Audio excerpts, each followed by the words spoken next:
Okay, I am having a weird whooping whirling noise coming from my cabinet, which I'm sure stems from the head.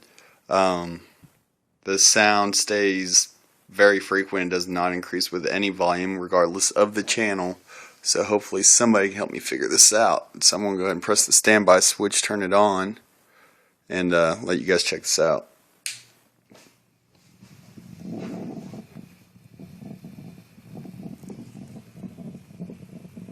And it's a weird rumbling type sound. I'll show you the volume. It does not control any of it.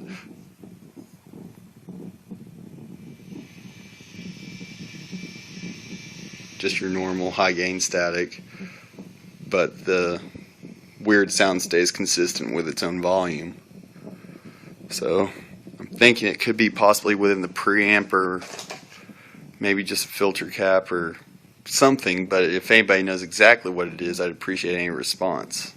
So please God help me out with this. I love my amp, I just don't love that sound.